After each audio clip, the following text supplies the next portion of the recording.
नमस्कार, आप देख रहे हैं मार्केट अपडेट्स और मैं हूं आपके साथ सुमित कुमार। मार्केट अपडेट्स में आज बात होगी गोल्ड और सिल्वर को लेकर के। कमोडिटी बाजार में गोल्ड और सिल्वर की चमक लगातार बढ़ रही है। गोल्ड करीब $4,500 प्रति औंस के आसपास कारोबार करता हुआ दिखाई दे रहा है, तो सिल्वर में भी लगातार पांचवें हफ्ते तेजी दिखाई दे रही है। सवाल यह है कि इस तेजी के पीछे बड़ा कारण क्या है? फंडामेंटल ट्रिगर है कोई, या फिर रैली जिस तरीके से चल रही है वो रैली आगे भी जारी रहने वाली है? ट्रेडर्स के लिए सवाल कि गोल्ड सिल्वर में कौन से टेक्निकल लेवल्स महत्वपूर्ण हैं, और इसके साथ ही कि क्या यहां से फ्रेश बाइंग किया जा सकता है या फिर अभी करेक्शन का इंतजार करना बेहतर होगा। इन्हीं तमाम सवालों के जवाब जानने के लिए हमारे साथ मौजूद है कमोडिटी समाचार से अंकित कपूर साहब। हेलो अंकित सर, बहुत बहुत स्वागत है सर आपका। जी नमस्कार। क्या लग रहा है सर, ये लगातार पांचवा सप्ताह है जहां गोल्ड और सिल्वर दोनों में तेजी देखी जा रही है। क्या यह तेजी और बड़ी तेजी बन सकती है, यहां से और ज्यादा तेजी आ सकती है, या फिर यहां से गिरावट देखने को मिलेगी? Sumit ji, thank you for inviting me on the show. सबसे पहले तो बात करते हैं गोल्ड के अंदर। आपने बोला कि लगातार पांचवा हफ्ता है जहां पे हमने तेजी देखने को मिली है। डेफिनेटली हमने लगातार इसके अंदर तेजी देखी है, लेकिन उसके पहले बहुत टाइम तक मंदी भी देखी थी, जहां पे हमने देखा था कि 1,80,000 1,85,000 गोल्ड 1,40,000 तक आ गया था, और एक वो लेवल था जहां पे वापस से खरीदारी की बात शुरू हुई थी। और इस समय हम देख रहे हैं 1,55,000 1,56,000 के आसपास चल रहा है। हमने अच्छी खासी तेजी देखी। उसके बाद लास्ट वीक में अगर देखा जाए तो अच्छा खासा कंसोलिडेशन भी देखा है। पिछले हफ्ते ना तो कोई बड़ी तेजी देखने को मिली, ना कोई बड़ी मंदी देखने को मिली, और दोनों तरफ के मोमेंटम देखने को मिले हैं। तो मुझे लगता है कि अभी भी जिस तरह का ट्रेंड पॉजिटिव बना हुआ है, मुझे आने वाले टाइम में और तेजी यहाँ पे बनती नजर आएगी। कुछ फंडामेंटल हैं, ट्रिगर्स हैं, उसको देखना बहुत जरूरी होगा कि यूएस के अंदर कितना अभी दबाव बना हुआ है। फेड का इंटरेस्ट रेट है वो पहले बढ़ाने की बात चल रही थी, अब वो कहीं ना कहीं धूमिल होती नजर आ रही है। इन्फ्लेशन रेट जो है वो कंट्रोल हुआ है। अब पूरा की पूरा गेम जो है वो ईरान और यूएस के ऊपर तो टिका हुआ है, साथ साथ यूएस इलेक्शन पे भी पूरी बातें यहाँ पे टिकी हुई हैं। तो मुझे लगता है कि यूएस इलेक्शंस और ईरान को अभी मद्देनजर रखते हुए मुझे लगता है कि अभी भी गोल्ड प्राइसेस के अंदर आपको तेजी ही देखने को मिलेगी। कोई भी बड़ी गिरावट अगर मिलती है तो खरीदारी करके चलना यहाँ पे बेहतर होगा। ओके सर, अगर आज की तेजी को देखें तो इसके पीछे की बड़ी वजह क्या है? क्या कोई फंडामेंटल बड़ी वजह है जिसकी वजह से तेजी देखने को मिल रही है, या फिर टेक्निकली है, या फिर ऐसे ही जो एक रफ्तार चली आ रही है गोल्ड सिल्वर की जिस वजह से तेजी देखने को मिल रही है? देखिए, इंटरनेशनल मार्केट की अगर बात करें तो वहां तो एक नया जो लास्ट वीक का हाई है उसको ब्रेक नहीं करा है, लेकिन इंडियन मार्केट में जरूर इसने आज नया हाई ब्रेक करा है। मतलब शॉर्ट टर्म का जो अभी हाई है उसको उसने ब्रेक करा है। उसका सबसे बड़ा रीजन यही है इसको ब्रेक करने का कि यहाँ पे जो सेंटिमेंट्स अभी बने हुए हैं वो पॉजिटिव सेंटिमेंट्स अभी बने हुए हैं, और रुपए जो है वो थोड़ा सा ज्यादा कमजोर हुआ है। हमने देखा है डॉलर इंडेक्स के अंदर गिरावट देखने को मिली है, उसके बाद भी हमारा जो रुपया है वो मजबूत होने की बजाय कमजोर हो रहा है। उसका सबसे बड़ा रीजन है इन्फ्लेशन। अगर मैं इंडिया के इन्फ्लेशन की बात करूं तो 9.5% के ऊपर इस समय कर रहे हैं, मतलब टिका हुआ है। महंगाई बढ़ रही है। यहाँ पे जो क्रूड की प्राइसेस है वो भी ऊपर के लेवल पे टिकी हुई है। आगे अंदेशा इस समय अच्छा नहीं दिख रहा है, क्योंकि डोनाल्ड ट्रम्प ने एक स्टेटमेंट दिया है कि बहुत जल्दी जो स्टेट ऑफ हॉर्मोन्स है वो हमारा होगा। अब एशियन मार्केट के अंदर एक खलबली मची हुई है कि अगर स्टेट ऑफ हॉर्मोन्स की दावा अगर डोनाल्ड ट्रम्प कर रहे हैं तो बाकी फिर एशियन कंट्रीज क्या करेंगी, क्योंकि वहां पे ईरान का जो ऑलरेडी यहाँ पे वर्चस्व रहा है स्टेट ऑफ हॉर्मोन्स के ऊपर, अब वो जो पैनल है वो पूरा की पूरा अगर निकलता हुआ नजर आएगा तो फिर एक टेंशन अलग से बनती हुई मार्केट में नजर आएगी। मैंने पहले ही बोला था कि यूएस के अंदर इलेक्शंस हैं, अमेरिका फर्स्ट की नीति जो उनकी थी उसको वापस से वो लेके आएंगे और टैरिफ वाला सिचुएशन वापस से मार्केट के अंदर क्रिएट करेंगे, जिस वजह से पैनिक सिचुएशन ग्लोबल मार्केट के अंदर बनी हुई है और जो गोल्ड प्राइसेस को अच्छा खासा सपोर्ट कर रहा है। इंडियन मार्केट की बात करें तो इंडियन मार्केट में दिवाली की तैयारी चालू हो चुकी है, फेस्टिवल सीजन स्टार्ट हो चुका है, तो गोल्ड प्राइसेस को यहां से गिरना मुझे लगता है काफी मुश्किल रहेगा। इंडियन मार्केट में तो काफी मुश्किल रहेगा, एज वेल एज अगर मैं इंटरनेशनल मार्केट की बात करूं तो वहां पे भी काफी सपोर्टिव लग रहा है। मुझे नहीं लगता कि बहुत बड़ी गिरावट यहाँ पे गोल्ड प्राइसेस में आने वाली है। ओके, गिरावट के ऊपर बात करेंगे सर, और ट्रम्प के साथ साथ फेस्टिव सीजन को लेकर भी बात करेंगे, लेकिन उससे पहले अगर सर देखें तो इस वीक के लिए ट्रेडर को क्या रणनीति अपनानी चाहिए, कौन से लेवल को ध्यान में रख करके ट्रेड करना चाहिए? देखिए, गोल्ड की अगर मैं बात करूं तो इंटरनेशनल मार्केट पे थोड़ा सा ध्यान देंगे तो इंटरनेशनल मार्केट में $4450 एक मेजर सपोर्ट रेजिस्टेंस है।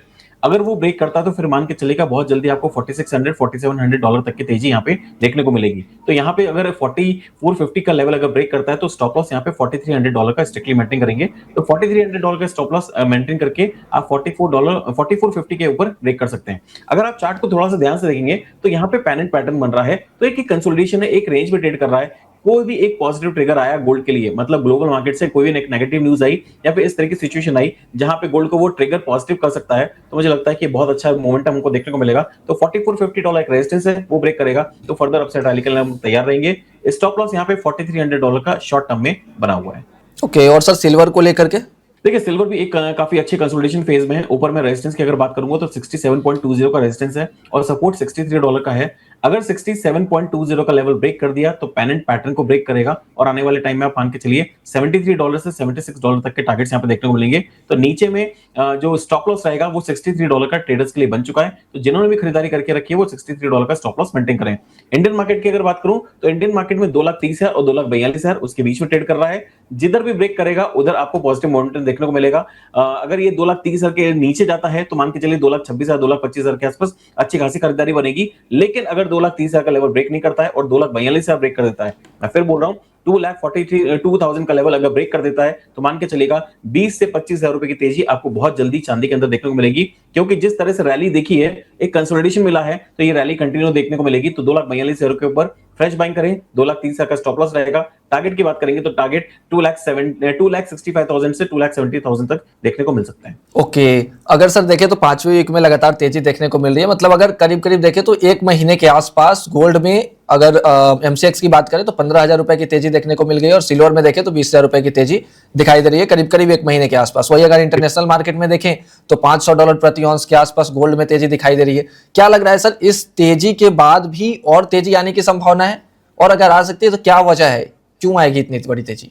देखिए फंडामेंटल रीजन है जिसको मैंने अभी बताया आपको क्यों तेजी कंटिन्यू रहने वाली है। क्योंकि अभी जो फेड का इंटरेस्ट रेट की जो बात चल रही थी बढ़ाने वाली, अब वो धूमिल होती नजर आ रही है। टैरिफ का कंसर्न वापस से क्रिएट हो गया है। अमेरिका फर्स्ट अगेन वापस से जो बात हो रही है, America again, America great again की बातें वापस से चालू होंगी क्योंकि इलेक्शंस आ चुके हैं। मिड टर्म का इलेक्शन डोनाल्ड ट्रंप को जीतना बहुत जरूरी है ताकि वो आगे कंटिन्यू कर सके। तो इसलिए पूरे लिहाज से अगर बात करें तो मिड टर्म इलेक्शन को जीतेंगे तो फिर उनका कॉन्फिडेंस और ज्यादा बूस्टअप होगा। तो ग्लोबल इकोनॉमी में ये कंडीशंस अभी चल रही हैं। स्टेट ऑफ हॉर्मोन्स की जो टेंशन चल रही है वो भी अभी कंटिन्यू है। तो यहाँ पे गोल्ड के अंदर बहुत बड़ी गिरावट आ जाए, मुझे ऐसा नहीं लगता है। अभी जो तेजी आई है फंडामेंटल रीजन से है। अभी डेट जो है यूएस का आप देख रहे हैं लगातार उसके अंदर आप बढ़ोतरी देख रहे हैं। उसके साथ साथ आपने अभी नॉन फार्म पेरोल का डेटा देखा था, वो -22,000 आया था। इतनी सारे अनएक्सपेक्टेड न्यूज जो मार्केट के अंदर आई उसकी वजह से पॉजिटिव सेंटिमेंट्स है। और सबसे बड़ा ट्रिगर डॉलर इंडेक्स के अंदर हमें लगातार दबाव देखने को मिल रहा है जो गोल्ड की तेजी का कारण बना हुआ है।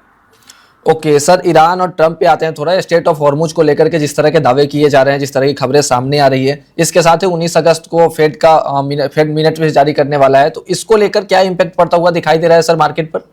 देखिए फेड की जो मीटिंग मिनट्स है उसके तो अंदर डेफिनेटली ये निकल के आएगा कि कितने मेंबर्स ने रेट बढ़ाने की बात करी है, कितने रेट मेंबर्स ने रेट एज इट इज रखने की बात करी है और कितने रेट कट करने की बात करी है, वो तो स्टेटमेंट के ऊपर निर्भर करेगा। लेकिन आपने अभी जो ईरान वाला मैटर बोला है, ईरान में डोनाल्ड ट्रंप का स्टेटमेंट क्लियर है कि हम बहुत जल्दी स्टेट ऑफ हॉर्मोन्स है वो अपने कब्जे में ले लेंगे। जिस तरह से उन्होंने वेनेजुएला को अपने कब्जे में लिया, शायद उसी तरह से वो स्टेट ऑफ हॉर्मोन्स को भी कब्जे में लेने की फिराक में है। लेकिन ईरान ने दो टुक कहा है कि ये हमारा था, हमारा ही रहेगा और हम 2029 तक युद्ध लड़ने के लिए तैयार हैं। मतलब उनका स्टेटमेंट क्लियर है, जब तक डोनाल्ड ट्रंप गद्दी पे बैठे रहेंगे तब तक हम युद्ध लड़ने के लिए तैयार हैं। तो एस्केलेशंस जो है खत्म होने नहीं वाले हैं। सिर्फ 3 महीने की बात है, 3 महीने के बाद ही आपको डोनाल्ड ट्रंप का असली रूप निकल के आएगा। क्योंकि अभी वो 3 महीने इलेक्शन के मोड में आ चुके हैं। तो इलेक्शन के मोड में वो सावधानी बरतने की कोशिश करेंगे, वो युद्ध नहीं करने की कोशिश करेंगे। वो युद्ध करने के लिए क्रूड के प्राइसेस बढ़ेंगे, तो क्रूड के प्राइसेस बढ़ेंगे तो इन्फ्लेशन का खतरा बढ़ेगा, इन्फ्लेशन का खतरा बढ़ेगा तो इंटरेस्ट रेट बढ़ाने की वापस बात होगी, जो वो कभी नहीं चाहेंगे। तो वो क्रूड के प्राइसेस को मैनेज करने की पूरी कोशिश करेंगे। उनका स्टेटमेंट भी था कि हम अपनी इकोनॉमी को अच्छी रखने के लिए क्रूड के प्राइसेस को नीचे रखना चाहते हैं और वो नीचे रखने के लिए मतलब कुछ भी वो अपनी स्ट्रैटेजी अपनाएंगे, लेकिन उसको नीचे रखने की कोशिश करेंगे, स्पेशली फॉर नेक्स्ट 3 मंथ्स। 3 महीने अगर वो कंट्रोल में रह गया तो डेफिनेटली आप मान के चलिए कि डोनाल्ड ट्रंप के लिए विन-विन सिचुएशन होने वाली है। तो उसके मद्देनजर वो सारी चीजें कंट्रोल करने की कोशिश जरूर करेंगे। ओके, लेकिन अगर sir situation out of control रहा, क्रूड की कीमतें अगर बढ़ती रही जिस तरीके से हम देख रहे हैं $88 प्रति बैरल के आसपास ट्रेड करता हुआ दिखाई दे रहा है, तो अगर इससे भी अगर आगे बढ़ी कीमतें अगर $100 प्रति बैरल के आसपास गया तो इन्फ्लेशन का खतरा बढ़ेगा, इन्फ्लेशन बढ़ेगा तो रेट हाइक की संभावना बढ़ेगी। तो इससे क्या लगा, अगर रेट हाइक की संभावना बढ़ेगी तो फिर कितना दबाव देखने को मिल सकता है गोल्ड सिल्वर पर?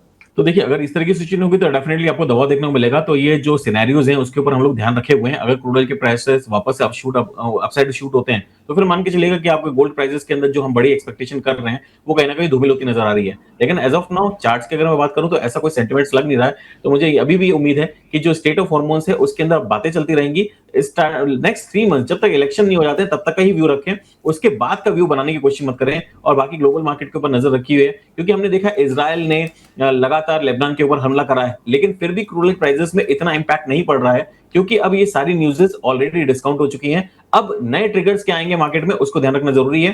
क्रूड ऑयल की बात करें तो $80 और $85 इसके बीच में ही ट्रेड कर रहा है। WTI की बात कर रहा हूँ, $80 $85 के बीच में ट्रेड कर रहा है। अभी इसी के बीच में ही ट्रेड करने की उम्मीद रहेगी। ओके, अगर सर ये देखें कि 1,55,000 के आसपास अभी गोल्ड चल रहा है, सिल्वर में देखें तो 2,38,000 के आसपास प्रति किलोग्राम के आसपास कारोबार करता हुआ दिखाई दे रहा है। यहाँ से क्या फ्रेश बाइंग की अपॉर्चुनिटी बन रही है? क्या फ्रेश बाइंग करनी चाहिए यहाँ पे या फिर वेट करना चाहिए? अच्छा, अगर मैं गोल्ड की बात करूं तो 1,52,000 से 1,48,000 के बीच में जब भी मिलता है बाइंग करिए। 1,40,000 का पोजिशनल स्टॉप लॉस बना हुआ है और मुझे लगता है कि उसके नीचे जाना काफी मुश्किल रहेगा। अब वो कोई कारण बन जाए बात अलग है, लेकिन एज ऑफ नाउ मैं यही मानता हूं कि 1,40,000 के स्टॉप लॉस से 1,52,000 से 1,48,000 के बीच में ले तो बाय करिए। शॉर्ट टर्म टारगेट की बात करूंगा तो 1,64,000 तक के गोल्ड में टारगेट देखने को मिल सकते हैं। वहीं अगर मैं चांदी की बात करूं तो चांदी के अंदर अभी 2,38,000 के आसपास चल रहा है। ब्रेकआउट रेंज जो है, ब्रेकआउट जो है लेवल, वो 2,42,000 का है। 2,42,000 के लेवल के ऊपर निकला और उसने क्लोजिंग 2,42,000 के ऊपर चांदी ने अगर दे दी तो मान के चलिएगा बड़ी अपसाइड मोमेंटम देखने को मिलेगी। या तो 2,42,000 के ऊपर बाय करेंगे या फिर 2,26,000 से 2,25,000 के बीच में अगर मिलेगा तो वहां बाय करने की कोशिश करेंगे। ओके, ठीक है सर। डॉलर इंडेक्स पे आते हैं थोड़ा, उसके बाद क्रूड और कॉपर पे भी आएंगे। डॉलर इंडेक्स की सर बात कर लेते हैं। अगर देखें तो 100 के नीचे ट्रेड करता हुआ दिखाई दे रहा है पिछले काफी दिनों से, लेकिन अगर सर यहाँ से तेजी आती है तो फिर कितना दबाव देखने को मिल सकता है? देखिए, तेजी तब तक नहीं आएगी जब तक 101.55 का लेवल ब्रेक नहीं करेगा। कोई भी उछाला अगर ओके, मिलता है वापस से 99.80 100 के आसपास मिलता है तो मुझे लगता है कि वापस से वहां से दबाव देखने को मिलेगा और बहुत जल्दी आप 98 तक के टारगेट्स यहाँ पे देख पाएंगे। जब तक 101.55 का लेवल ब्रेक नहीं कर रहा है तब तक इसके अंदर तेजी की उम्मीद करना मुझे लगता है कि थोड़ा सा गलत होगा। और डोनाल्ड ट्रंप भी नहीं चाहेंगे कि डॉलर इंडेक्स के अंदर तेजी आए, क्योंकि डॉलर इंडेक्स के अंदर तेजी आएगी तो यूएस के अंदर ऑलरेडी अगर चीजें हैं वो थोड़ा सा महंगी होती रहेंगी। तो वहां पे अमेरिका ग्रेट अगेन की अगर उनको पॉलिसी रखनी है तो डॉलर इंडेक्स को उनको नीचे रखना पड़ेगा। और गोल्ड के प्राइसेस कहीं भी शूट अप हो जाए उससे ग्लोबल इकोनॉमी में कोई फर्क नहीं पड़ता है। एक सराफा ज्वेलर्स को जो है मेजरली इंपैक्ट पड़ता है आज की तारीख में। इसके अलावा अब आके देखा जाए तो किसी को फर्क नहीं पड़ता। आम ज्वेलर्स जो है, आम जो ट्रेडर्स हैं, वो हमेशा यही चाहते हैं कि गोल्ड प्राइसेस बढ़ते रहें। तो यहाँ पे एक वो कंडीशंस अलग दिखती हैं। लेकिन मुझे लगता है कि डॉलर इंडेक्स अभी फिलहाल में एक रेंज, मोटी रेंज अगर बात करें तो 95 से 102, लेकिन शॉर्ट टर्म की रेंज करें तो मुझे लगता है अभी भी इसके अंदर दबाव रहेगा और 98 तक के टारगेट्स यहाँ पे नीचे देखने को मिल सकता है। ओके सर, क्रूड की बात कर लेते हैं अब थोड़ा सा। ब्रेंट क्रूड को अगर देखें तो सर $88, जैसा कि मैंने बताया कि $88 प्रति बैरल के आसपास ट्रेड करता हुआ दिखाई दे रहा है। इसमें सर कौन से लेवल को ध्यान में रख के ट्रेड करना चाहिए ट्रेडर्स को? देखिए, इस समय क्रूड ऑयल के ऊपर बोलना बहुत ज्यादा रिस्की होगा, क्योंकि जिस तरह की हमने वॉलेटिलिटी देखी थी मार्केट के अंदर क्रूड ऑयल की प्राइसेस में, नीचे में हमने देखा कि $50-55 चल रहा था, उसके बाद ये $120 गया, $120 के बाद में वापस ये $67 तक आया, $67 के बाद में वापस ये $90 तक गया। तो मूवमेंट बहुत ज्यादा थे। $100 के आसपास तो ब्रेंट क्रूड ऑयल चला गया था, तो मूवमेंट बहुत ज्यादा थे। अब जिस तरह से गोल्ड में एक कंसोलिडेशन आया था, सेम कंसोलिडेशन अब आपको क्रूड ऑयल के। अब यहां से ट्रेडर जो शॉर्ट टर्म ट्रेडर्स हैं उनको कमाना काफी मुश्किल होगा और एक सीमित दायरे में ये ट्रेड करता नजर आएगा। थोड़ा पैनिक सिचुएशन रहेगी। कुछ भी एक पॉजिटिव न्यूज आती है ईरान को लेके या फिर बातचीत को लेके, कुछ भी बातचीत होती है कि ईरान और अमेरिका के बीच में बातचीत होगी, तो कोई भी अगर न्यूज को या फिर र्यूमर इस तरह की क्रिएट होगी तो वो क्रूड ऑयल के प्राइस को नीचे लेता रहेगा। लेकिन अब यहाँ पे क्रूड ऑयल मैं मान के चलता हूँ एक सीमित दायरे में ट्रेड करेगा। नीचे में $70 से $75 की एक सपोर्ट बना रहेगा, ऊपर में $85 से $90 का एक रेंज रहेगा। तो $20 में ही आने वाले कुछ टाइम पे ये कारोबार करता हुआ नजर आएगा। अभी यहां से फ्रेश ब्रेकआउट या फिर फ्रेश कोई बड़ी रैली मुझे नहीं लगता कि इस तरह की आएगी, क्योंकि ऑलरेडी इसने इतना उठापटक दे दिया है कि अब यहाँ पे इसको शांत होना जरूरी है। इसको यहाँ पे आगे के नए ट्रिगर्स के लिए मुझे लगता है कि कुछ ना कुछ एक नए ट्रिगर्स चाहिए। अगर फर्दर इसको अपसाइड मोमेंटम या डाउनसाइड मोमेंटम देखना है तब तक एक सीमित दायरे में ट्रेड करिए। हो सकता है ये सीमित दायरा कुछ लंबे समय तक चले, हो सकता है कि सीमित दायरा 3 से 4 महीने तक चले। तो इसमें ट्रेडर्स को ध्यान रखना चाहिए कि क्रूड ऑयल में अब एग्रेसिवली ऊपर में ब्रेकआउट या नीचे में ब्रेकडाउन अगर मिलता है तो एग्रेसिवली ट्रेड ना करें। दोनों तरफ के मूवमेंट रहेंगे। नया लो बनाता है तो बाइंग करके चले, नया हाई बनाता है तो वहां पे अपनी प्रॉफिट बुकिंग करते हुए चले। ओके, जब तक मतलब ट्रंप और ईरान की तरफ से कुछ बड़ा एक्शन नहीं होता है तब तक बड़ी गिरावट और बड़ी तेजी देखने की उम्मीद नहीं है। बिल्कुल। सर कॉपर की बात कर लेते हैं थोड़ा।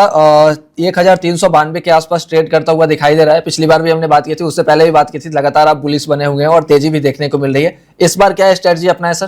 तेजी रहेगी कंटिन्यू, और मुझे नहीं लगता कि बहुत बड़ी कोई गिरावट आने वाली है। पिछले 3 से 4 साल से हम देख रहे हैं सप्लाई चंक बना हुआ है, सप्लाई क्रंच बना हुआ है। अभी भी मुझे लग रहा है कि सप्लाई क्रंच इसके अंदर अब थोड़ा सा गहराता हुआ नजर आ रहा है, और जिस तरह से कॉपर के मूवमेंट अपसाइड देख रहे हैं, मुझे लगता है कंटिन्यू रैली रहेगी। शॉर्ट टर्म 1410 से 1420 तक देखने को मिल सकते हैं। लेकिन अगर मैं पोजिशनल बात करूं, कोई भी बड़ी गिरावट मिलती है 1350 से 1320 के बीच मिल जाता है, तो बाइंग पोजिशनल बेसिस पे करनी चाहिए।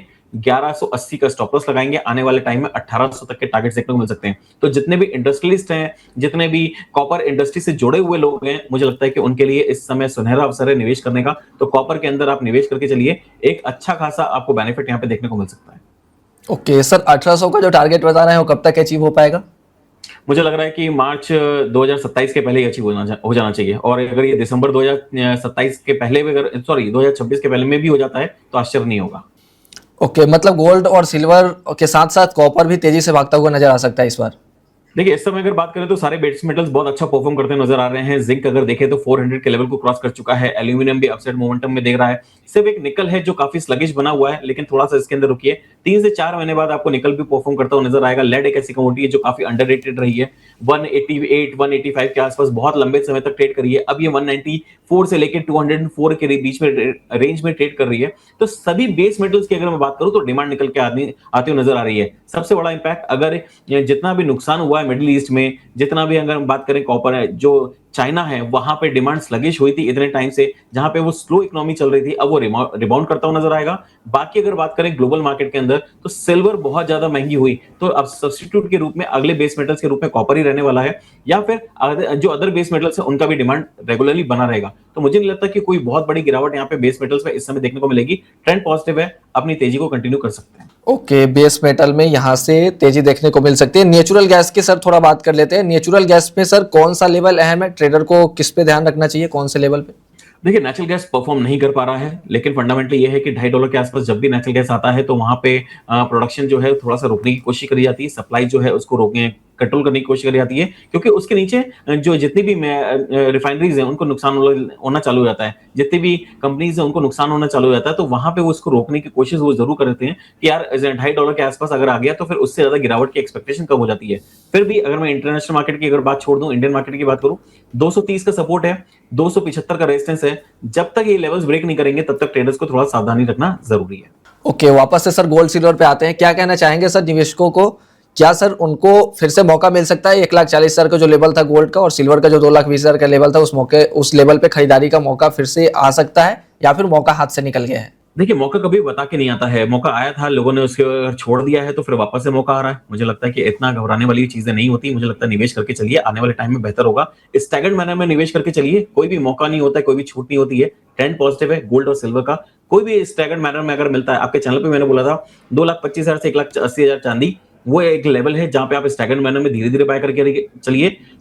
हाई से 50% गिरावट देखने को मिल गई है। हाई से 50% गिरावट देखने को मिल गई है। ज्यादा से ज्यादा 10% और मिल जाएगी, इससे ज्यादा क्या मिलेगा? लेकिन वो पैनिक सिचुएशन नहीं होनी चाहिए मार्केट में। आप स्टैगर्ड मैनर में निवेश करके चलिए, भले ही गोल्ड हो चाहे सिल्वर हो, स्टैगर्ड मैनर में अपने पोर्टफोलियो में रखिए। आने वाला ट्रेंड अभी भी पॉजिटिव है, और ये वक्त जो है वो सुनहरा बना रहेगा। ओके सर, अगर देखें, एक लास्ट सवाल है सर, अगर हिस्टोरिकल डेटा को देखें तो हर बार ऐसा होता है कि एक बड़ी तेजी के बाद एक गिरावट देखने को मिलती है, करीब करीब 30-35% के आसपास की गिरावट रहती है। उसके बाद फिर से करीब 1-1.5 साल के आसपास गोल्ड और सिल्वर कंसोलिडेट करता हुआ नजर आया है हर बार, अगर हिस्टोरिकल डेटा देखें 1975 के आसपास से। तो इस बार सर क्या ट्रेंड अलग है कि इस बार इतनी बड़ी तेजी देखी गई, फिर गिरावट है तो कंसोलिडेट नहीं कर पा रहा है? थोड़े दिन कंसोलिडेट किया 2 महीने के आसपास, और फिर उसके बाद तेजी देखने को मिल रही है।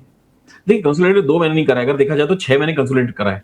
अगर ओके। हमने देखा तो इसका जो पीक बना था वो जनवरी में बना था। जनवरी के बाद में हमने पूरे 6 महीने देखा इसको कंसोलिडेट होते हुए, और नीचे के लेवल पे अच्छा खासा कंसोलिडेट हुआ है। हमने जो पीक देखा था 2026 जनवरी में देखा था, और उसके बाद जो वापस तेजी देखी है वो 5 से 6 महीने के बाद में हमने अगस्त में वापस से देखी है। तो 6 महीने का पूरा टाइम फ्रेम अगर देखा जाए तो कंसोलिडेशन में गया है। अब इसके अंदर वापस से अपसाइड मोमेंटम, या फिर बोल सकते हैं करेक्शन में गया है, अब वापस से अपसाइड मोमेंटम देखने को मिला है। तो मुझे लगता है कि जिस तरह से कंसोलिडेशन बना था वो काफी हेल्दी था। अब वो हेल्दी कंसोलिडेशन के बाद में वापस से निकला है, तो तेजी बनकर रह सकती है। क्योंकि सर ज्यादा 6 महीने की बात करें तो ज्यादा 1,50,000-55,000 के आसपास ही रहा है। 1,40,000 वाला जो आंकड़ा है थोड़ा बहुत मतलब मुश्किल से लोगों को मिला था, ऐसा लग रहा है। देखिए बात आपकी बिल्कुल सही है। $56 $100 जब ऊपर हाई था, तब अगर मैं इंटरनेशनल मार्केट की बात करूं तो रुपया यहाँ पे थोड़ा सा कमजोर ज्यादा हुआ है। इस वजह से इंडियन मार्केट में उतना चेंजेस देखने को नहीं मिला है। लेकिन इंटरनेशनल मार्केट की अगर बात करूं तो $5600 ऑलमोस्ट हमने जनवरी में देखा था। उसके बाद नीचे गिरावट आते आते आते आते हमने $39-40 देखा है पिछले 2 महीने पहले। तो यहाँ पे हमने 6 महीने अच्छी खासी गिरावट देखी है। अब ये वापस से अपसाइड मोमेंटम की तरफ तैयार हो गया है। तो जो हेल्दी करेक्शन की डिमांड थी मार्केट के अंदर, वो ऑलरेडी पूरी हो चुकी है। ओके, हेल्दी करेक्शन की डिमांड पूरी हो चुकी है। अब आगे से निवेशकों को किस तरह की स्ट्रेटजी अपनानी चाहिए उस पर हम लोगों ने चर्चा की। बहुत बहुत धन्यवाद सर, आपने सर वक्त निकाला हमारे दर्शकों के लिए। पूरे शो को लेकर सर डिस्क्लेमर क्या होगा? जी, डेरिवेटिव मार्केट में मेरी कोई पोजीशन नहीं है। जो भी मैंने बात करी है सारी की सारी अनबाइस्ड है। प्लीज बिना स्टॉप लॉस के मार्केट में ट्रेड मत करिए और अपने एडवाइजर की सलाह जरूर लीजिए। Thank you so much. Thank you so much.